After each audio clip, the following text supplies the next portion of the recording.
Mr. Scary Studios. Number one. 3 years ago, when I was 17 and female in the month of November, I kept hearing scraping noises outside my window. I was on the second floor, so I automatically dismissed animals as the source of noise. It happened for every night for 3 days straight, but I was too afraid to pull back my curtains to see what it was.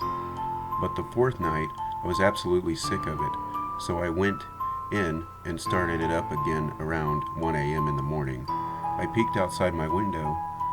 I was met with the sight of a man in black, illuminated by the streetlights behind him from my little corner of my window. He couldn't see me. I was horrified to see that the scratching noises I had kept hearing were him trying to stealthily open the locked screen on my window. I was stupid and I didn't call 911, but I did the next best thing. Where I live, I have blackout curtains, which were currently covering my window, so he couldn't actually really even see if there was a light in my room. So I turned on my light and grabbed a mask, an anonymous mask, if you must know, Halloween. I just got really close to the window and threw the curtains open. Man, did he look surprised, and let out a yelp. Poor guy fell off the ladder he was on. Then I did call 911, because the reality had set in and I had realized how dangerous the situation was. He somehow managed to limp off into the night before the police got there, and the police never did manage to find him. There never had been reports of the same thing all over the neighborhood, all from teen girls. There had been reports of the same thing all over the neighborhood from all the teen girls. Let me apologize. In the windows, but there was never concrete proof. Turns out he had been taking the ladder from the garden shed each night, and admittedly very quietly had been trying to get into my room. I'm going to assume it wasn't a robbery, and his intentions were much more worrying. But I think I really scared him because he never came back. Number two.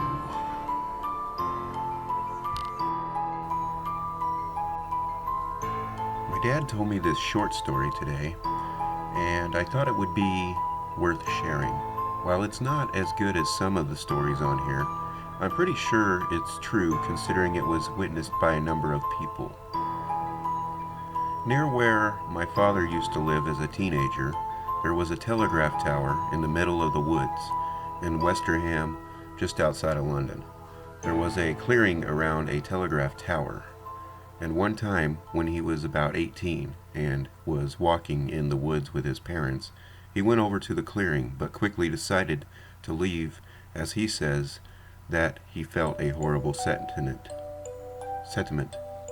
as though something truly awful had happened there. He didn't think much of it, and then a few months later my dad, his girlfriend at the time, and a few other friends went back to the woods with a few crates of beer. My dad mentioned the clearing to the group, and so a couple of guys headed into the clearing and started making loud noises, etc. Listening to the echoes, shortly the guys came out of the clearing, looking incredibly pale, saying to my dad, "You were right, we shouldn't have gone in there." When they eventually left the woods, my dad had a constant feeling that they were being followed. Upon getting into his car with his girlfriend, he kept checking the rearview mirror. She asked him what was wrong and told her how he was convinced that something had followed them back from the clearing. She didn't think much of it. Later that night, at one of the friends' houses, one of the girls collapsed in the bathroom. The guys had to break off the door and get inside. And when they tried to wake her, she opened her mouth and began to speak in a deep male voice and said, "Never is never, and never is now." My dad has no idea what that means, but One of his friends spent the entire night sitting alone in the room with the girl's spirit, explaining to it that it was no longer a presence on this earth and how it had to leave her body as far as I'm aware it did. Number 3. My mother always used to tell me, God don't make lonely girls, but I was starting to wonder when He made me. Ever since kindergarten, all the other girls laughed and made fun of me. I wasn't as pretty or as smart or as charming as any of the rest of them. Then, as we all got older, they all started to get boyfriends. I wanted a boyfriend too. I didn't think I'd ever be able to find one, but then my mama told me I had to use the gifts that God gave me. That's when I decided that not only would I finally get myself a boyfriend, I'd steal one away from the pretty girls who were outside so mean to me. My first try was Angela Howard. Her boyfriend was Alan Martin. He was the quarterback on the football team and the cutest boy of all Pickens County School. I led him behind the band building after school one day and put my hand down his pants. He didn't like that. I put an ice pick through his eye and into his brain. Angela was really sad and cried a lot at the funeral. Now she spends the weekends by herself in the room. I followed Charla Newland's boyfriend Chad home on a Saturday night and went into his room. He kissed me way too rough, and the other things he did hurt me. Then he just went to sleep. I doused his bed in lighter fluid and burned him while he slept. I guess he did things that hurt Charla too, because she didn't even look sad at Chad's funeral. The police arrested her a few days later. She's in jail now. Josh Hatcher was really sweet to me. He was Cassie Granger's boyfriend. They had been sweethearts since the 3rd grade. His kisses were really nice, and every time he touched me, it felt really good.